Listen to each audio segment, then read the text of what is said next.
This year we celebrate Youth Day at a time of gross and grave anxiety and disruption.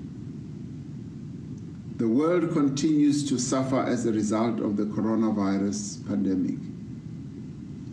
Here at home, we have now entered the period of rapidly increasing infections and, sadly, more loss of life.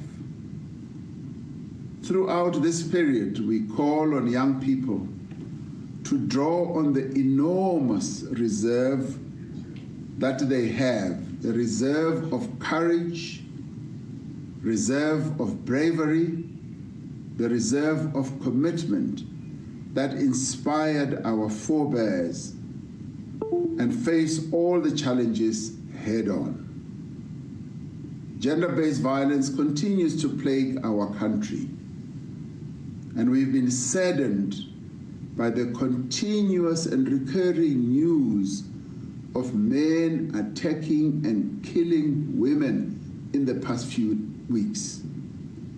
And men continue to kill women in the most horrific and barbaric fashion. The women of our country feel unsafe in their homes. They do not feel safe in their workplace as well, at places of worship, and even just walking in the street. This is a totally unacceptable situation, and it must end. Young people, and in particular young men, must become even more active in the fight against gender-based violence. In the light of all these barbaric and horrific attacks that are being perpetrated against the women of our country. Government is strengthening laws to provide greater protection and support for survivors and increased sentences for perpetrators. We are rolling out more sexual offenses courts and providing more training for law enforcement officers. However, these measures must be supported by a society that is willing to work together to prevent these murderous acts from taking place. The culture of silence around gender-based violence must also come to an end. Across the world, people have been united in saying Black Lives Matter. And Black lives do matter indeed. This has had some positive effects. Governments, organizations, and companies have been showing greater willingness to tackle racism and bias and prejudice in society.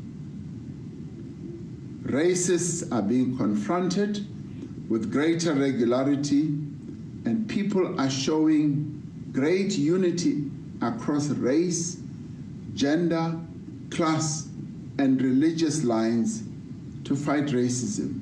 And this is to be welcomed.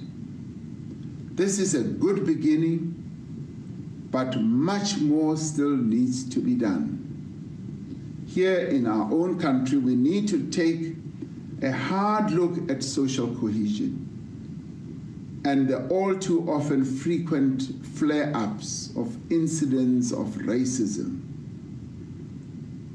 I commend the courage of the teenagers and young adults who spoke up about the racism they experience at schools in our own country.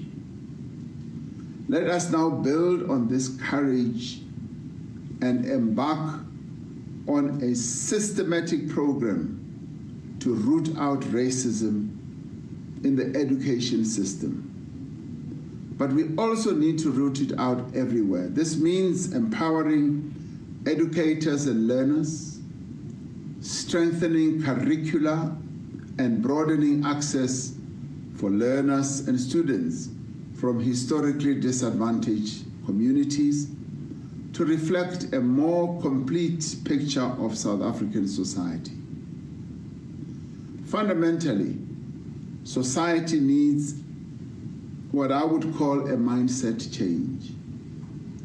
This will not happen without a concerted public education campaign that will help to change entrenched attitudes.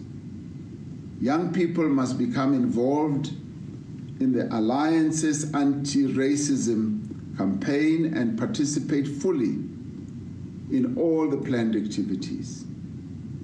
While campaigning against racism and gender-based violence, we must also ensure that we heed public health and safety measures to prevent the spread of the virus.